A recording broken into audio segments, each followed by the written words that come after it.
انسان کی زندگی کے اندر مشقتیں، مشکلیں، آلام، مصائب، حالات کی تلخیاں، سخت مراحل، یہ اس کی زندگی کا حصہ ہے، اور ہم نے اس کو ڈیزائن اس طرح کیا ہے کہ یہ ان ساری مشکلات سے نہ بردآزما ہوگا اور حالات کی تلخیوں کا مقابلہ کرے گا، اور خیر و شر کے ساتھ ساری زندگی اس کا تعلق رہے گا۔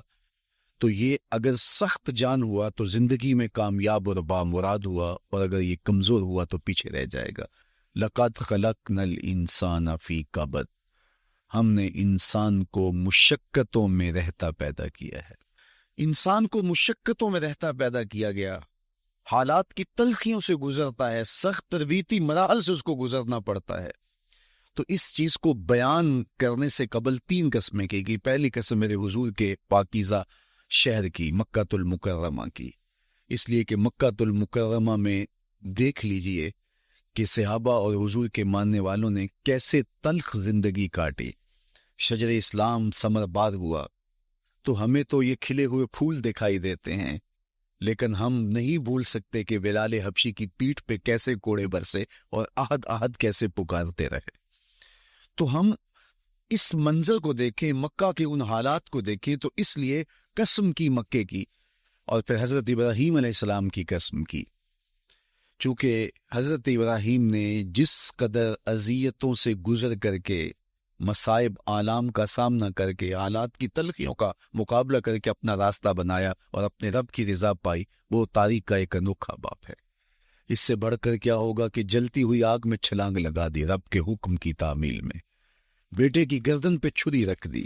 یہ تماشائی لبے بام نہیں تھا، منا کی وادی میں وہ انوکھا واقعہ رقم ہوا کہ آج بھی تاریخ انگشت بدندہ ہے کیا ایک باپ، اور وہ اس بیٹے کو ذبح کرنے کے لیے آمادہ ہو گیا جو اس کی آنکھوں کا نور ہے اور دل کا قرار ہے، رب سے مانگ مانگ کے لیا، لیکن تعمیل ارشاد میں اس بیٹے کی گردن پہ چھری رکھنے کے لیے باپ تیار ہو جاتا ہے اور اس کو ذبح کرنے کے لیے آمادہ ہو جاتا ہے، حتیٰ کہ بیٹے کو لٹا لیتا ہے اور ہاتھ میں چھری پکڑ کے بیٹے کی گردن پہ رکھ کے پوری ہمت کے ساتھ جب چھری چلاتا ہے تو آواز آتی ہے فلما اسلم وتلہ للجبین ونادیناہ ان یا ابراہیم قد صدقت الرؤیا انا کذالک نجزی المحسنین۔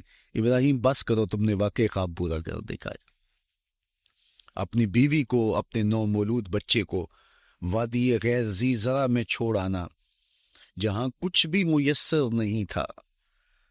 یہاں آپ کو آپ کے ماں باپ چھوڑ کے جاتے ہیں، ایک خوبصورت آسودہ ماحول ہے، اور آپ کو جس مقصد کے لیے چھوڑ کے جا رہے ہیں تو وہ مقصد بھی آپ کے اور ان کے پیش نظر ہے، لیکن اس کے باوجود بھی جو ہے وہ آنکھیں نم ہو جاتی ہوں گی کہ ہم اپنی اولاد کو یہاں چھوڑ کے جا رہے ہیں، جبکہ ایک محفوظ پناہ گاہ میں آپ کو چھوڑ کے گئے۔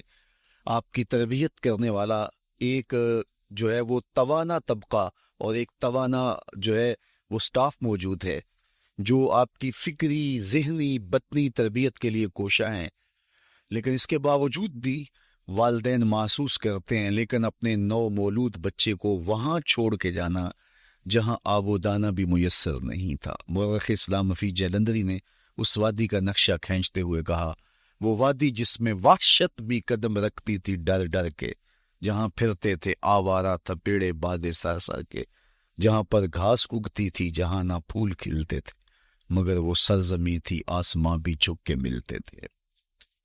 تو اس وادی میں چھوڑ کے آنا، حضرت ابراہیم نے جو امتحانات دیے، اس لیے ان کی قسم کی، چونکہ جواب قسم کا تعلق بنتا ہے، تو قسم ابراہیم کے پاکیزہ وجود کی کہ جنہوں نے دکھ سہے، تکالیف، آلام گوارا کی، لیکن پائے سوات میں لغزش نہیں آنے دی۔ تیسری قسم میرے حضور کے پاکیزہ وجود کی فرمایا جتنے دکھ مجھے دیے گئے، جتنی اذیتیں مجھے پہنچائی گئیں، اتنی کسی کو نہیں دی گئیں۔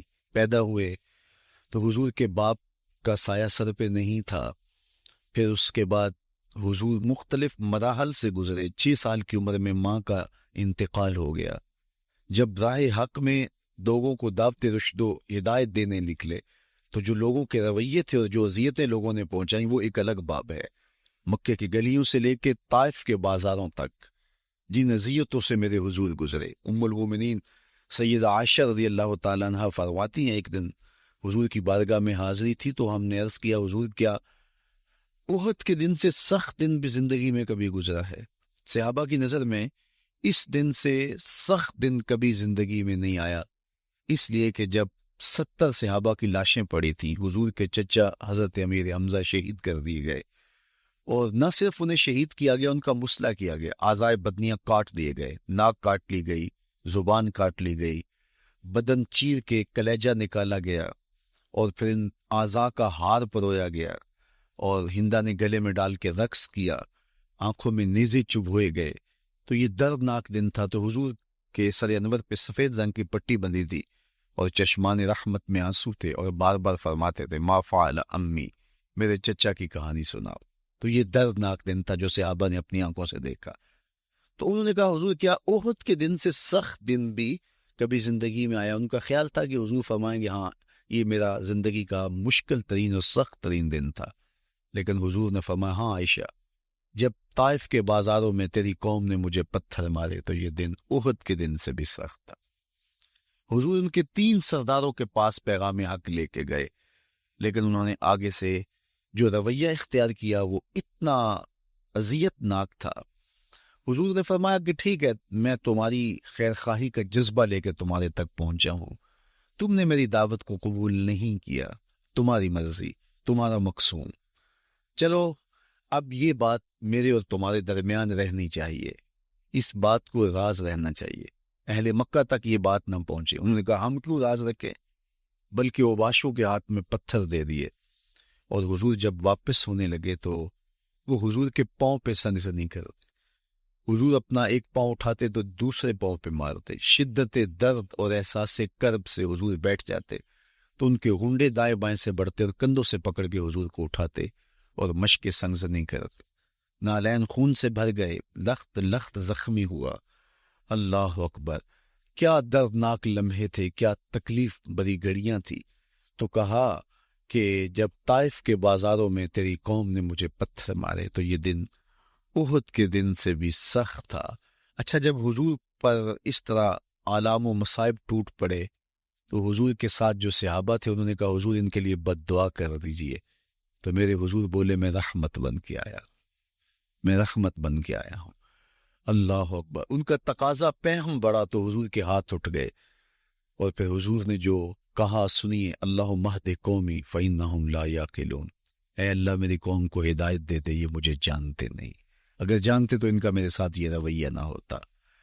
تو پتھروں کے جواب میں دعائیں دینا پیغمبروں کا حوصلہ ہوتا ہے۔ اللہ اکبر، مورخ اسلام حفیظ جلندری نے کیا خوبصورت پیرائے میں نقشہ کھینچا کہ حضور ہاتھ اٹھا کے دعا مانگ رہے ہیں، الہی کرم کر کو سارے طائف کے مکینوں پر، الہی پھول برسا ان پتھروں والی زمینوں پر۔ تو حضور نے دکھ سہے، تکلیفیں سہی، اب 3 قسمیں کی، شہر مکہ کی قسم جہاں حضور کے صحابہ نے تکلیفیں سہی، اس شہر کی گلیوں میں انہیں گھسیٹا گیا اور ان کو کچی کھالوں میں لپیٹ کے دھونیاں دی گئی، انہیں اذیت ناک مراحل سے گزارا گیا۔ حضرت ابراہیم مشکل سے مشکل زندگی کاٹی اور رب کی رضا جوئی کے لیے کوشاں رہے، اور میرے حضور نے سخت ترین اذیتوں، مقاومتوں، مخالفتوں اور تکلیفوں کا سامنا کیا۔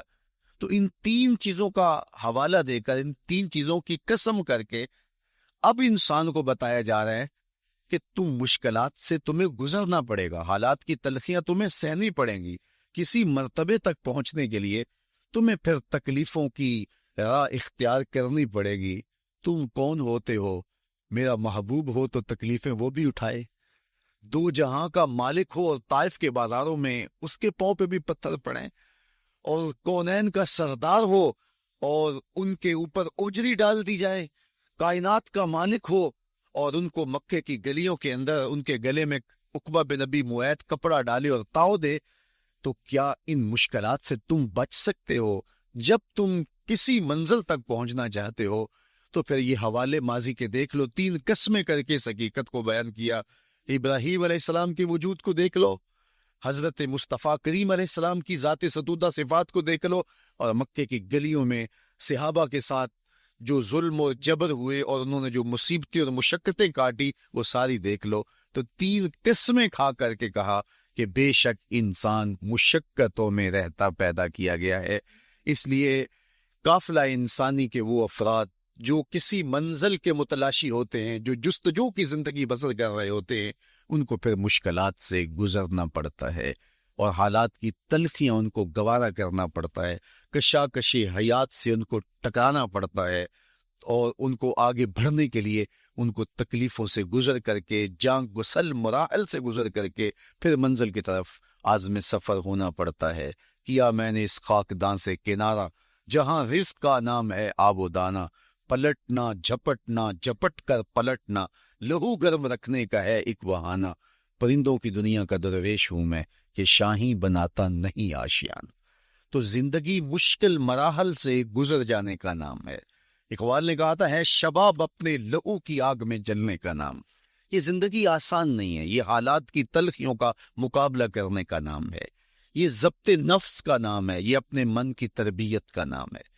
حضرت امام راضی سائد کریمہ کے تحت لکھتے ہیں کہ جب بچہ شکم مادر میں ہوتا ہے تو وہ 3 پردوں میں ہوتا ہے، ایک جھلی کا پردہ، ایک رحم مادر کا پردہ اور ایک پیٹ کا پردہ.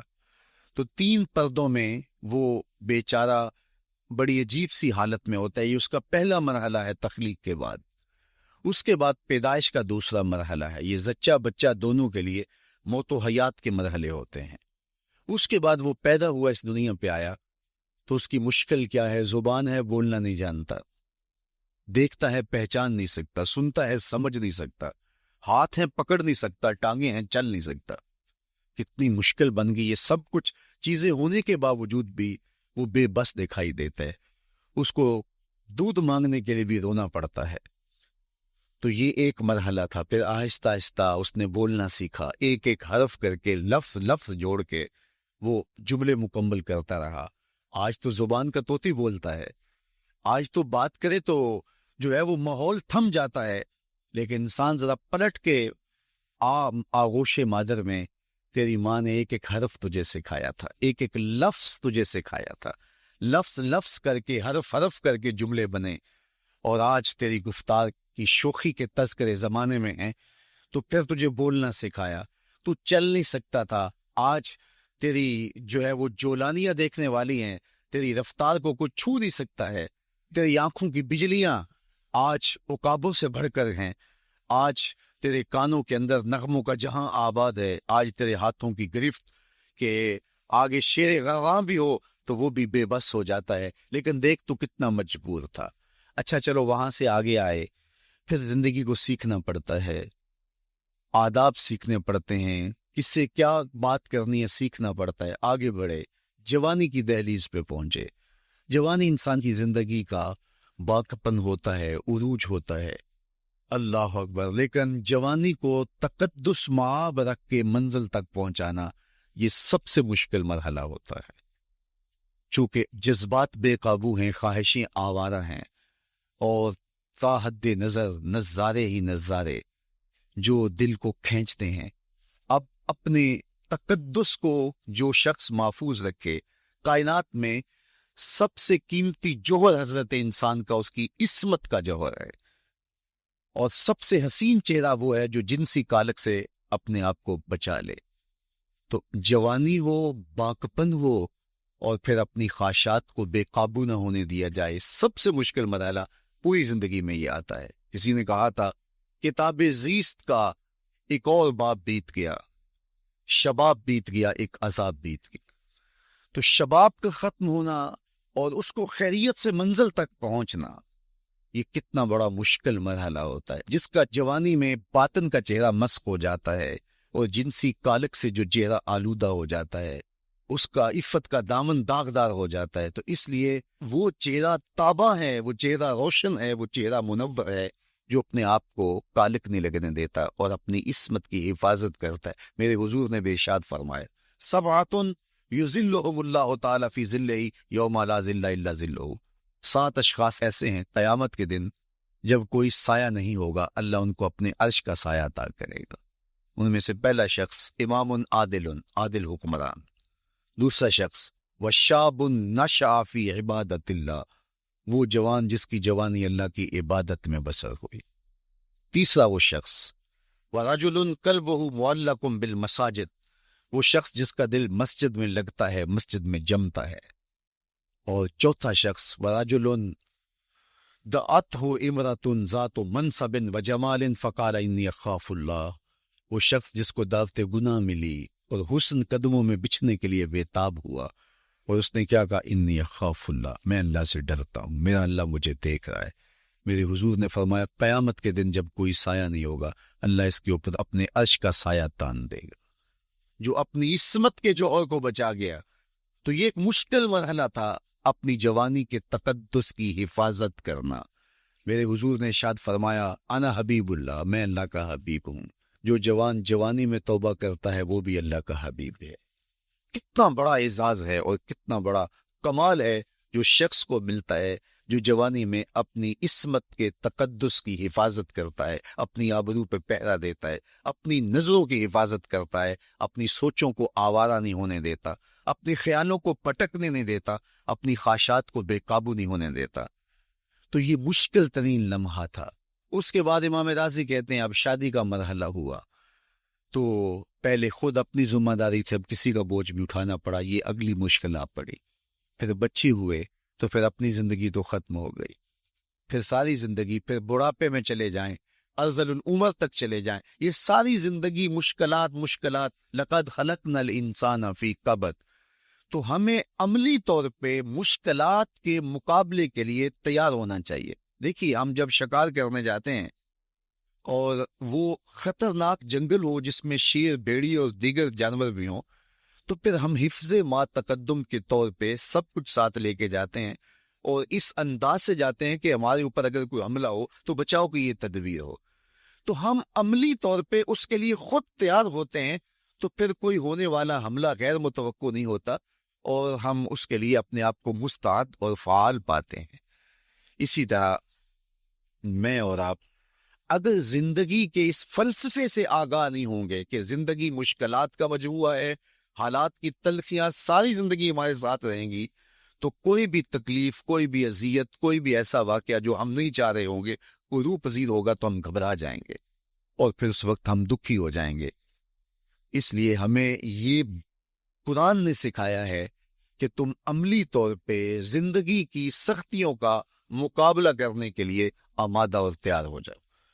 قرآن مجید میں جو صبر کا لفظ ہے اس کا مفہوم یہ ہے کہ حالات کی جو تلخیاں تمہارے اوپر آتی ہیں، وہ غربت بھی ہو سکتی ہے، وہ بیماری بھی ہو سکتی ہے، وہ لوگوں کی عداوت اور دشمنی بھی ہو سکتی ہے، وہ اور بہت ساری چیزیں ہوتی ہیں، وہ جنگوں کی حالت کا بپا ہو جانا اور تمہارا دشمنوں کے نرغے میں گر جانا، یہ سب کچھ ہو سکتا ہے۔ تو اس کے اوپر استقامت کے ساتھ تم کھڑے رہو اور تم ان کو برداشت کرنے کی اپنے اندر ہمت اور حوصلہ رکھو، تو پھر وہ تمہارا صبر ہوگا، اور یہ قوت اگر تمہارے اندر پیدا ہو جاتی ہے تو پھر تمہاری زندگی آسان اور سوکھی ہو جاتی ہے۔ لیکن اگر یہ دولت تمہیں نصیب نہیں ہوتی تو پھر ساری زندگی دکھوں اور شکموں سے بھری رہتی۔ اس لیے ہمیں یہ چیز سیکھ لینی چاہیے کہ زندگی نام ہی مشکلات سے نبرد آزما رہنے کا ہے۔ عملی طور پہ ہم دیکھو، ہمیں پتہ ہے سردی آ رہی ہے تو اس کا ہم پہلے انتظام کرتے ہیں، تو سردی ہمیں دکھی نہیں پھر کرتی، ہم سردی سے بھی لطف لیتے ہیں، موسم برسات سے بھی مزہ لیتے ہیں، اور گرمی سے بھی ہم ایک حاص حاصل کر لیتے ہیں اگر ہم اس کو جو ہے اس کے لیے عملی طور پہ اپنے آپ کو تیار کر لیں۔ لیکن اگر ہم اس کے لیے تیاری نہیں کریں گے تو سوائے گھبراہٹ کے اور کچھ نہیں ہوگا۔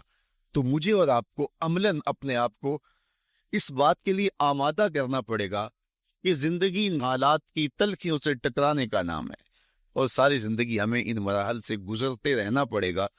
اور قرآن نے جو ہے وہ 3 قسمیں کر کے، اور 3 قسمیں بھی شہر مکہ کی اور محبوب کریم کے پاکیزہ وجود اور جناب ابراہیم علیہ الصلوۃ والسلام کی، تاکہ تمہیں پتہ چلے جب ان کو بھی ان مراحل سے گزرنا پڑا میں اور آپ کیا بیچتے ہیں۔ اس لیے ہمیں اپنی زندگی کو ان راہوں پہ ڈالتے ہوئے صبر اور استقامت، اب صبر اور استقامت کی دولت ہمیں کیسے نصیب ہوگی، یہ دولت کس طرح، یہ قوت راسخہ ہمارے اندر کیسے پیدا ہوگی، اور کس طرح ہمارے من کے اندر یہ چیزیں سمائے گی۔ اللہ تعالیٰ کی خشیت، اس پر توکل، اس پر بھروسہ، اور اللہ تعالیٰ جل شانہ کی طرف سے ہر کام کے ہونے کا یقین ہمارے اندر یہ استقامت اور یہ حوصلہ پیدا کرتی ہے یہ چیز. اس لیے مجھے اور آپ کو اپنی پوری زندگی میں اس عمل سے گزر کر کے اپنے آپ کو مضبوط ترین صورتحال میں لا کے کھڑا کرنا پڑے گا، اور یہی زندگی کا جمال ہے. تو اب پھر دیکھیے قرآن کیا کہہ رہا ہے. لا اقسم بهذا البلد وانت حل بهذا البلد ووالد وما ولد، 3 قسمیں کی. اس کے بعد ارشاد فرمایا لقد خلقنا الانسان فی کبد، ہم نے انسان کو مشکلوں میں، مصائب میں، آلام میں رہتا ہوا پیدا کیا. کہتے جب حضرت انسان کی تخلیق ہوئی تو اس کا خمیر جب گویا جا رہا تھا تو اس کے اوپر 39 دن تک آزمائشوں کی، دکھوں کی، تکلیفوں کی بارش ہوئی، اور ایک دن خوشیوں اور مسرتوں کا می برسا. تو انسان کی زندگی کے اندر حالات سے ٹکرانا اور دکھوں کو سہنا اور دکھوں سے مقابلہ کرنا یہ سیکھنا پڑے گا. اور جب انسان اس کو عملی طور پر سیکھ جائے گا، صبح و صادق کے وقت جب سورج جب پو پھٹ رہی تھی، آج پو 4:17 پہ پھٹے گی، تو صبح و صادق کا وقت تھا جب وہ پھٹ رہی تھی. ربیع الاول شریف کی 12 تاریخ تھی، 20 اپریل 571 عیسوی تھی، جب حضور کے والد حضرت عبداللہ کی وفات بھی ہو چکی تھی. آپ اپنی والدہ محترمہ حضرت آمنہ سلام اللہ علیہا کے گھر آپ کی آغوش میں نور بانٹتے ہوئے جلوہ گر ہوئے. 3 روز تک دودھ حضرت سیدہ آمنہ سلام اللہ علیہا نے پلایا ہے. اس کے بعد حضرت ثویبہ نے 1 ہفتہ کے بعد حضرت حلیمہ سعدیہ حضور کو اپنی آغوش میں لے گئیں اور 5 سال کی عمر کی کفالت میں رہے، اور اس کے بعد پھر 5 سال کے بعد واپس حضور پلٹ آئے. مدینہ منورہ کا پہلا سفر اور والدہ محترمہ حضرت آمنہ کی وفات ابوا کے مقام پر ہوئی جب حضور کی عمر صرف 6 سال تھی. آپ کی دایا برکت بنت سالبہ، جس کا نام ام ایمن ہے عرفی نام، اس نے حضور کو واپس مکہ المعظمہ پہنچایا اور حضرت نبی رحمت صلی اللہ علیہ وسلم کو ان کے مشفق چچا جناب ابو طالب کی کفالت میں دیا. آپ کے دادا کا انتقال 8 ہجری کو ہو گیا، 8 سال کی عمر میں ہوا. آپ نے اپنے چچا کے ہمراہ پہلا سفر 12 سال کی عمر میں شام کی طرف کیا. 15 سے 16 سال کی عمر میں حضور نے قریش کے سارے سرداروں کو اور قبیلوں کو اکٹھا کیا اور کہا کوئی گلی میں لٹ جاتا ہے، کوئی بازار میں لٹ جاتا ہے، کوئی جنگل میں لٹ جاتا ہے، آؤ ہم اکٹھا معاہدہ کریں کہ آج کے بعد کوئی کسی کو نہیں لوٹے گا. تو حضور نے وہ تاریخی معاہدہ کروایا جس کا نام کتب تواریخ میں حلف الفضول کے نام سے ہے. وہ حلف دیا تھا فضل نامی مختلف لوگوں نے، تو اس میں یہ ایک سیاسی اور ایک فلاحی معاہدہ تھا، ایک رفائی کام تھا جو 15 سال کی عمر میں حضور نے کیا. حضرت خدیجۃ الکبریٰ سے حضور کا نکاح 25 سال کی عمر میں ہوا. اہل مکہ نے حضور کو 30 سال کی عمر میں صادق اور امین کا خطاب دیا. اہل مکہ کی طرف سے یہ خطاب ملنے کے بعد 33 سال کی عمر میں حضور علیہ السلام پر غیبی اسرار و رموز کھلنے شروع ہوئے، ان کا ظہور ہونے لگا اور ایسی خوابیں آنے لگیں. حجر اسود کو کعبہ کی تعمیر کے لیے جب باہر نکالا تو آپ جانتے ہیں کہ اختلاف بن گیا. ہر ایک کی خواہش تھی کہ حجر اسود کعبۃ اللہ میں اٹھا کے نصب کروں، لیکن ایک کوئی بندہ کسی دوسرے کو برداشت بھی نہیں کرتا تھا. تو قبائل آپس میں لڑ پڑتے، لڑائی ہوتی، حالت ایسی ہوتی کہ خون ریزی ہوتی حرم میں. تو حضور نے فیصلہ کیا اور چادر میں ڈال کر حجر اسود کو کہا سارے سردار کو نے پکڑ لو اور میں اٹھا کے رکھ دیتا ہوں تاکہ سعادت سے کوئی بھی محروم نہ رہے. یہ اس وقت ہوا جب حضور علیہ السلام کی عمر 35 سال تھی. 37 سال کی عمر میں حضور نے غار حرا میں خلوتیں اختیار کرنے شروع کر دی. دنیا سے کٹ کر مالک سے رابطہ جوڑا، اور پھر ربیع الاول کے مہینے میں ہی جب حضور کی عمر 40 سال ہوئی تو اللہ کے حبیب صلی اللہ علیہ وسلم حضرت جبریل امین آئے اور نبوت کے اعلان و اظہار کا کہا، اور آقا کریم صلی اللہ علیہ وسلم نے آ کے سب سے پہلے اپنی زوجہ محترمہ حضرت خدیجہ الکبریٰ کو بتلایا اور کہا یا خدیجہ زملونی، مجھے چادر دو، مجھے سردی محسوس ہو رہی ہے، تو مجھے اپنی جان کا خطرہ ہے۔ اس طرح کے الفاظ حضور نے کہے تو وہ غم گسار بیوی انہوں نے حضور سے کہا کہ آپ غریبوں کے کام آتے ہیں، دکھیوں کے کام آتے ہیں، اور آپ کو کوئی پریشانی نہیں ہو سکتی۔ انہوں نے حضور کی ڈھارس بندائی، اور پھر آغاز نزول قرآن ہوا۔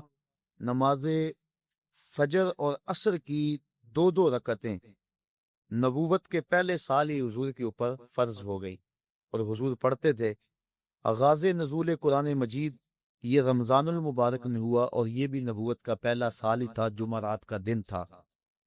پھر حضور دعوت تبلیغ اور دعوت اسلام دار ارکم میں دینے لگے۔ مسلمانوں کی تعداد بڑی تھوڑی تھی، اور پھر حضرت نبی اکرم صلی اللہ علیہ وسلم کی عمر جب 43 سال ہوئی تو اس وقت 40 افراد نے اسلام قبول کر لیا۔ 39 میں شخص حضرت امیر حمزہ تھے، اور 40 میں شخص حضرت سیدنا عمر فاروق رضی اللہ تعالی عنہ تھے، اور ان کے ایمان لانے سے اسلام کو تقویت ملی، اور اب کھلم کھلا نمازیں پڑھی جانے لگی۔ اب یہاں ایک سوال اور اس کا جواب دے کے اپنی بات کو آگے بڑھاؤں گا۔ جو لوگ کہتے ہیں کہ اسلام شمشیر کے زور پہ پھیلا، تلوار کے زور پہ پھیلا، یہ ایک علمی بات ہے اور سادہ اور عام فہم ہے۔ ایک سادہ سا جواب ان کو دیا جا سکتا ہے کہ اسلام شمشیر کے بل بوتے پہ، تلوار کے زور پہ پھیلا۔ مجھے لوگ بتائیں کہ یہ جو 40 لوگ اسلام لائے تھے، اس وقت تو شمشیر ابو جہل کے پاس تھی، اس وقت تو تلوار جو ہے وہ ابو لہب کے پاس تھی۔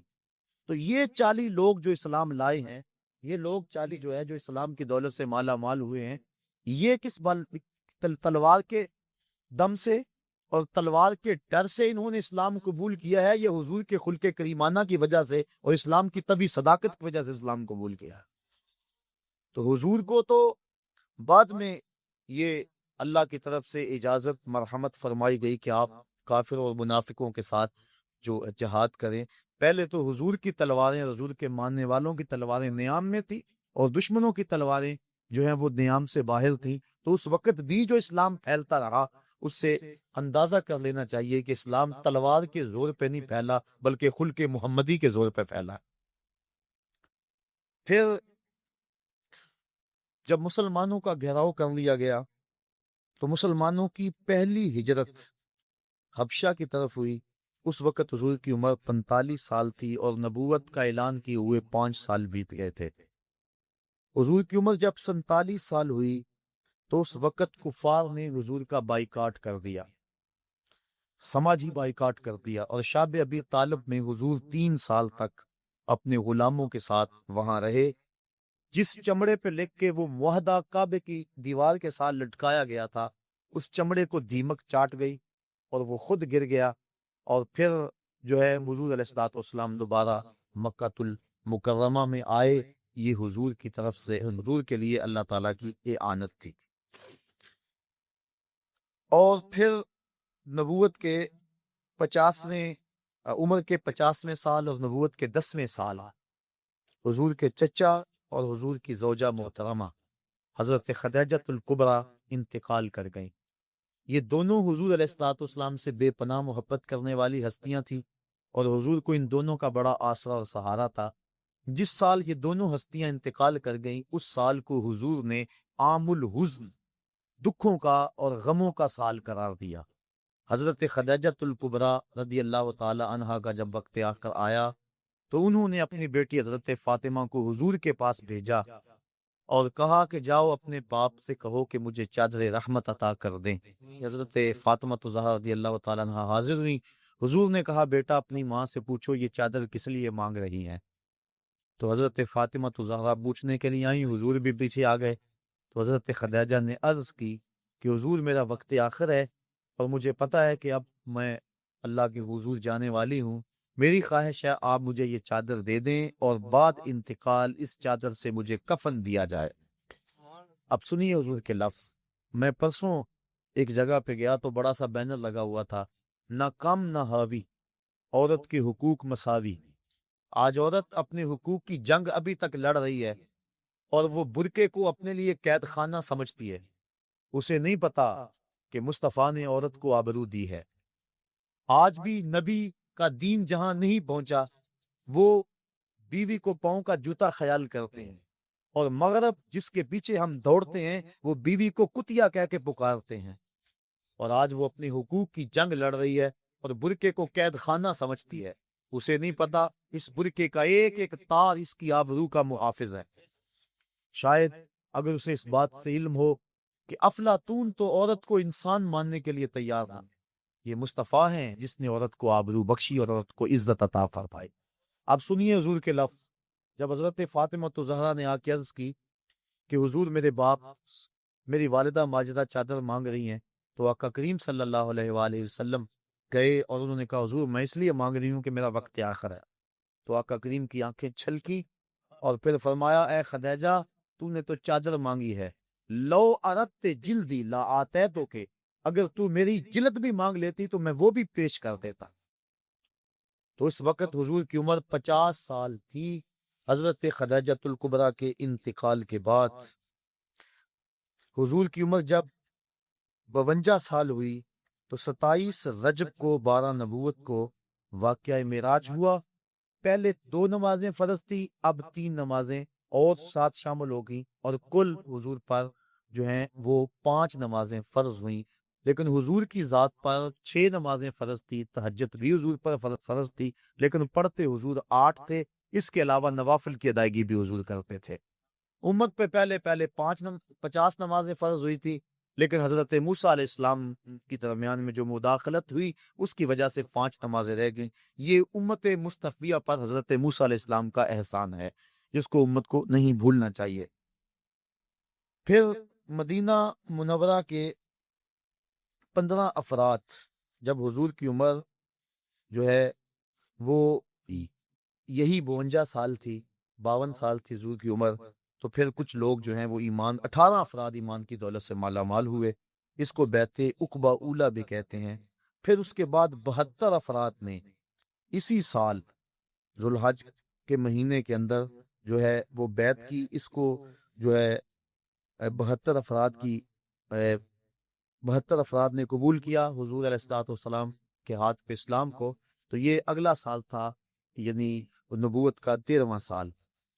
مکہ معظمہ سے حضور علیہ الصلوۃ والسلام جو ہے وہ اسی سال ارادہ کیا، اور اگلے سال حضور علیہ الصلوۃ والسلام نے نبوت کے 14ویں سال میں 17 صفر کو نبوت کی 13 کو حضور نے مدینہ شریف کی طرف ارادہ کیا، اور پیر کے دن 8 ربیع الاول، ایک روایت کے مطابق 12 ربیع الاول کے مبارک دن نبوت کے 13ویں سال حضور علیہ الصلوۃ والسلام قباء میں تشریف لائے، مدینہ شریف میں 12 ربیع الاول کو داخل ہوئے، فرضیت جمعہ کا حکم ہوا، حضرت ابو ایوب انصاری کے گھر میں قیام کیا۔ اس وقت حضور کی عمر جو ہے وہ 54 سال تھی۔ مسجد نبوی کی بنیاد بھی رکھی حضور علیہ الصلوۃ والسلام نے، یہ جو ہے وہ 22 ربیع الاول تھی اور 1 ہجری تھی، اور پھر اس کے بعد 15 شعبان 2 ہجری کو تحویل قبلہ کا حکم ہوا، اور پھر اسی سال جو ہے فرضیت روزہ اور فرضیت زکوٰۃ اور فرضیت جہاد ہوئی۔ نماز عید الفطر کی ادائیگی 1 شوال 2000 کو پہلی مرتبہ ہوئی۔ معرکہ بدر حضور کے 55 سال کی عمر میں 17 رمضان کو ہوا۔ معرکہ احد حرمت شراب، اور یہ جو ہے وہ 56 سال کی عمر کے اندر جو ہے وہ حضور علیہ الصلوۃ والسلام کے اوپر لازم قرار دیا گیا۔ قاریوں کی شہادت، صحابہ کرام کو جو کچھ قبیلوں کے لوگ لے گئے تھے، یہ اس وقت حضور کی عمر 57 سال تھی۔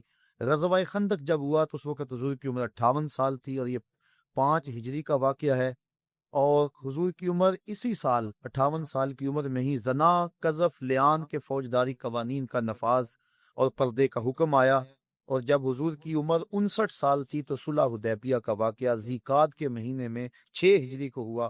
فتح قلعہ خیبر، دنیا کے مختلف بادشاہوں کے نام حضور نے دعوت اسلام کے جو خطوط ارسال کیے، یہ 7 ہجری کا واقعہ ہے اور یکم محرم کا دن تھا۔ 20 رمضان المبارک 8 ہجری کو حضور نے مکے کو فتح کر لیا، اور جس شہر سے حضور تنہا گئے تھے، آج 10,000 کا لشکر لے کر حضور دوبارہ اس شہر میں داخل ہوئے۔ اسلامی حکومت کا قیام، حکام کا تقرر، فوجوں کی آراستگی، سیاسی انتظام اور غیر مسلم اقوام سے جو حضور نے سلوک کیا۔ اس وقت حضور کی عمر 60 سال تھی، 8 ہجری تھی۔ صدقات زکوٰۃ کے اوپر حاصل کرنے والوں کا حضور نے تقرر کیا۔ یہ 9 ہجری کی بات ہے جب کہ عمر 61 سال تھی۔ واقعہ تبوک بھی جو ہے وہ 9 ہجری کو ہوا۔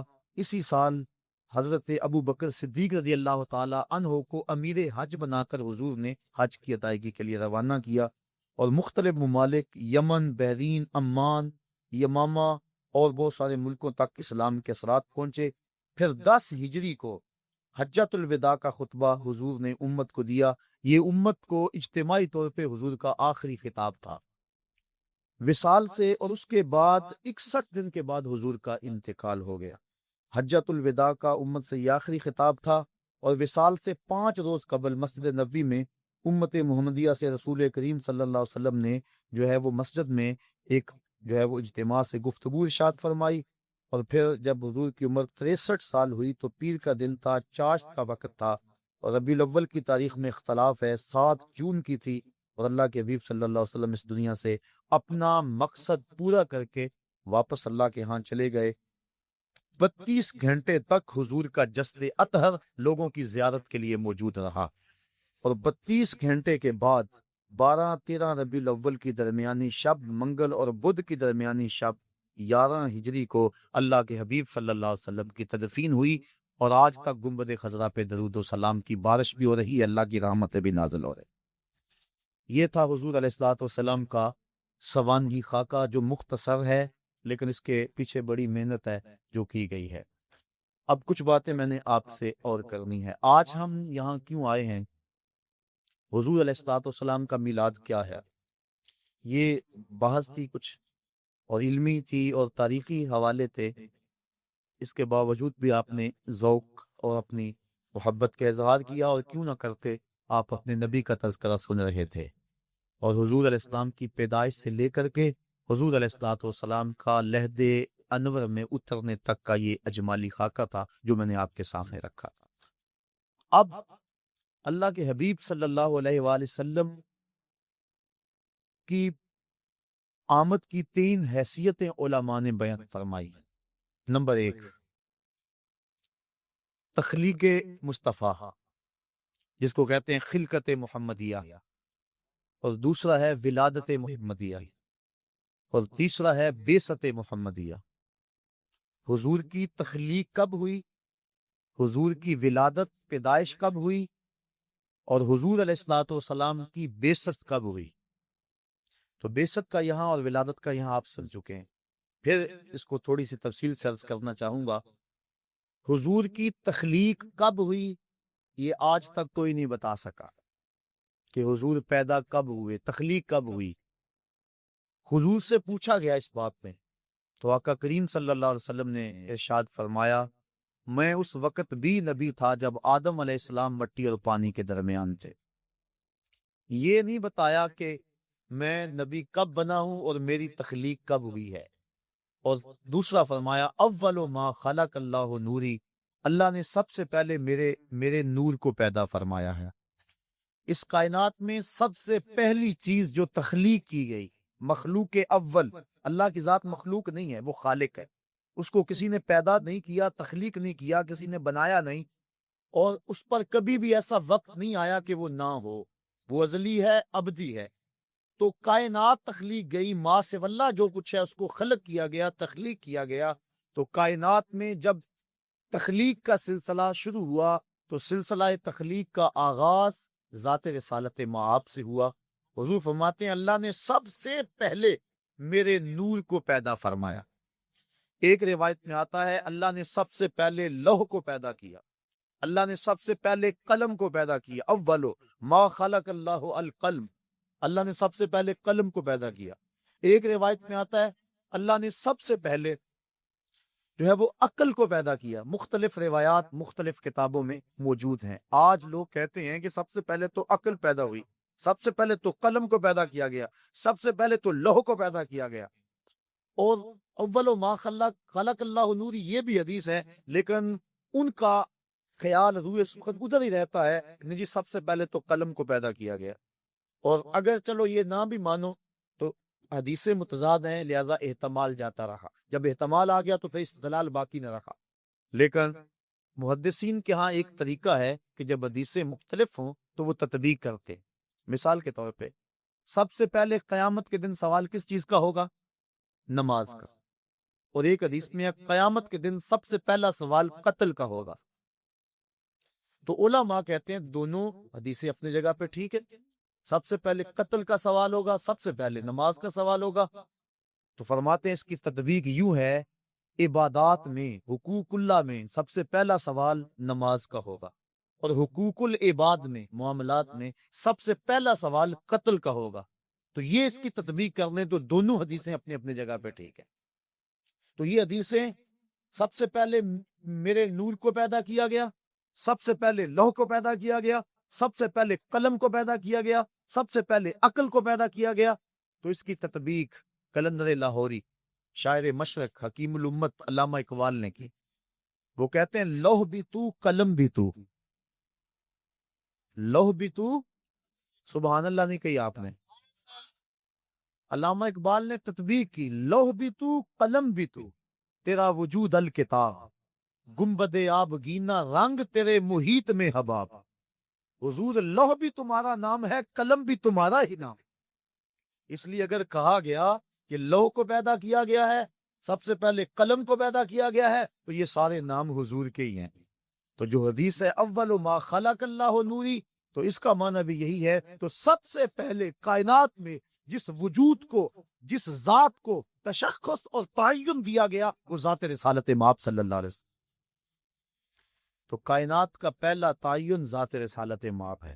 باقی رہی بات سب سے پہلے قلم کو پیدا کیا گیا, تو سنیے حضور ارشاد فرماتے ہیں کہ جب قلم کو پیدا کیا گیا, حدیث ہے, تو قلم کو مالک نے کہا قلم لکھ. قلم نے کیا مالک کیا لکھوں؟ کہا ما کانا و ما یکون, جو ہو گیا وہ بھی لکھ دے, جو ہونے والا ہے وہ بھی لکھ دے. توجہ کریں, جو لوگ کہتے ہیں سب سے پہلے قلم پیدا ہوئی تھی, ان سے پوچھو کہ قلم کو یہ کیوں کہا گیا جو ہو گیا وہ بھی لکھ دے. معلوم ہوا قلم سے پہلے بھی کچھ ہو گیا تھا, اسی لیے قلم کو کہا گیا نا. قلم کو کہا گیا جو ہو گیا وہ بھی لکھ دے, جو ہونے والا ہے وہ بھی لکھ دے. معلوم ہوا قلم ہی اول نہیں تھی, قلم سے پہلے بھی کچھ ہوا تھا جس کو لکھنے کا کہا گیا تھا, اور وہ پہلے کون تھا؟ وہ نور محمدی کی تخلیقی. لوح بھی تو قلم بھی تو, تیرا وجود الکتاب, گنبد آبگینا رنگ تیرے محیط میں حباب. تو سب سے پہلے جس ذات کو شرف وجود بخشا گیا وہ ذات رسالت مآب صلی اللہ علیہ وسلم ہے.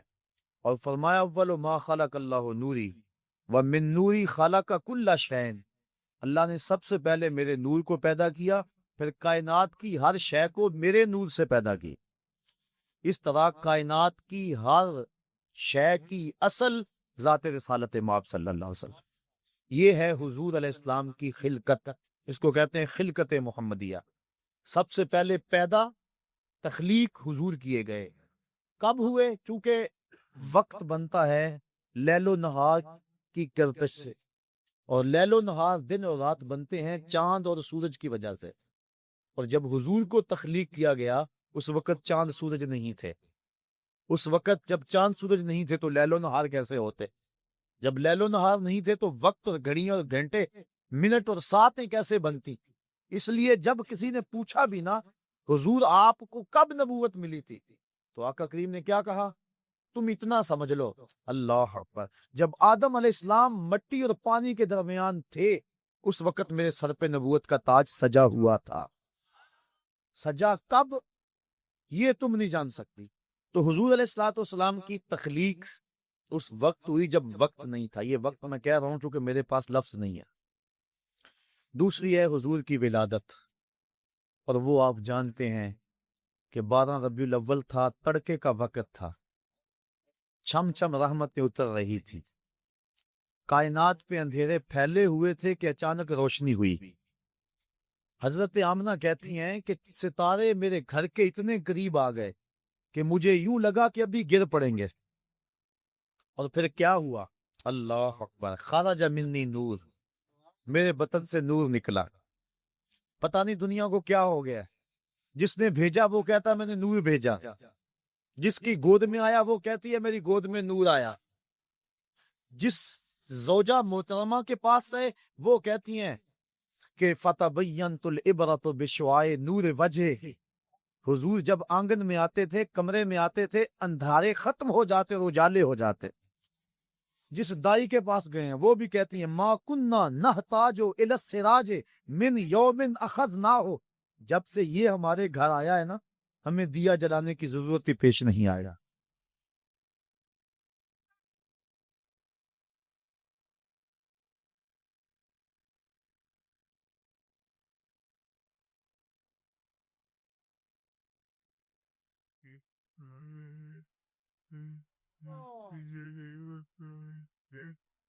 قاضی ثناء اللہ پانی پتی تفسیر مظہری میں لکھتے ہیں کہ حضرت حلیمہ سعدیہ سے باقاعدہ عورتیں پوچھنے آئیں کہ تو اتنی امیر ہو گئی ہے.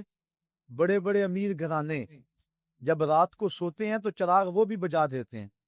آج بھی واپڈا والوں نے اتنا تنگ کیا ہوا ہے کہ لوگ کہتے ہیں کہ بتی بند کر دو، بل بڑا آئے گا. اس وقت بھی تھا کہ تیل بڑا جلے گا. رات کو چراغ بجھا دیتے ہیں.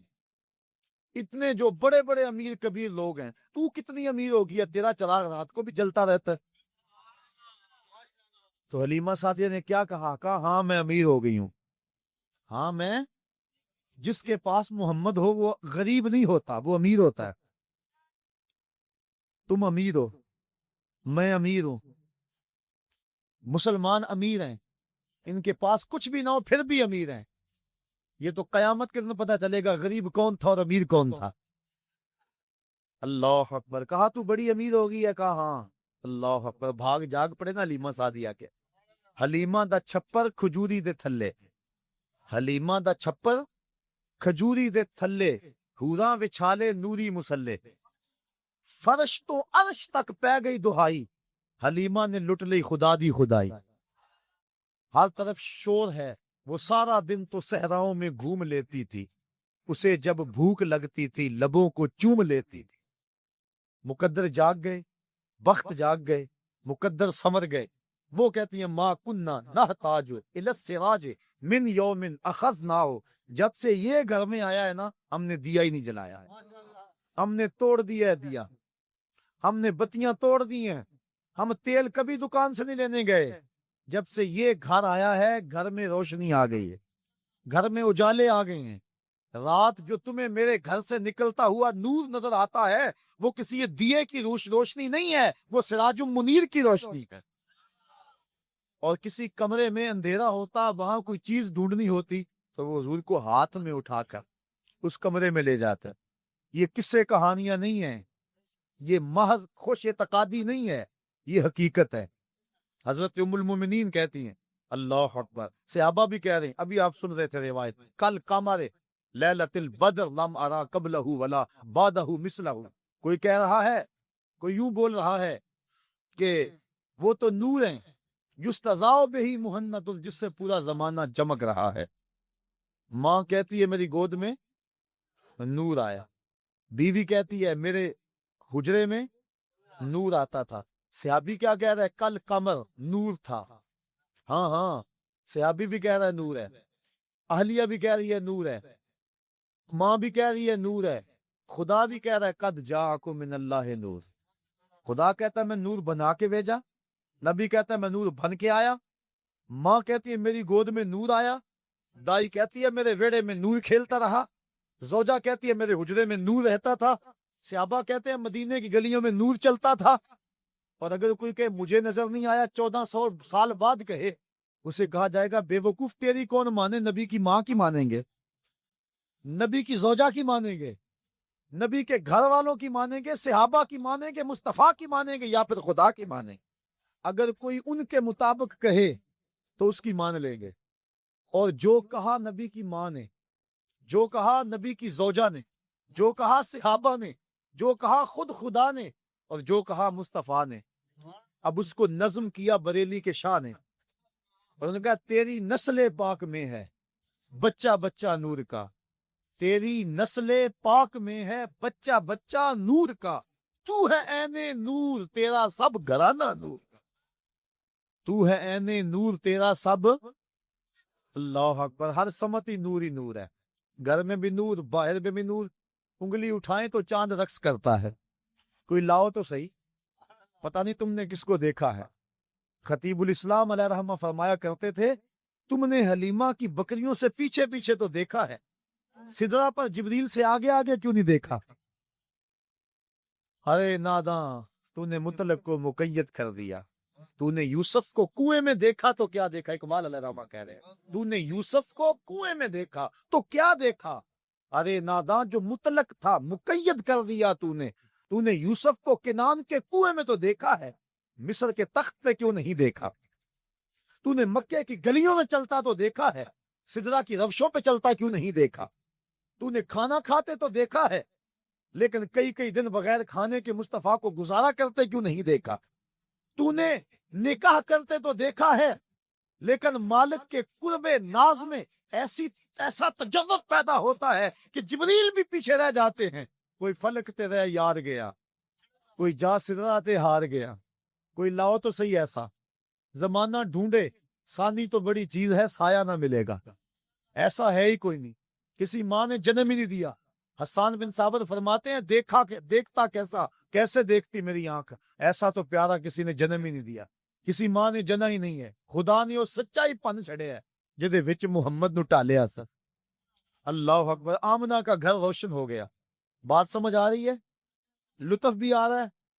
کیوں نہ آئے، بات نبی کی ہو رہی ہے، بات نور کی ہو رہی ہے، اور لمحے بھی نور کے ہیں، چھم چھم برسات برس رہی ہے، انوار کتر رہے ہیں، وہ گھڑیاں آنے والی ہیں جب میں اور آپ کھڑے ہوں گے اور کیا پڑھیں گے؟ جس سہانی گھڑی چمکا طیبہ کا چاند، اس دل افروز ساعت پہ لاکھوں سلام۔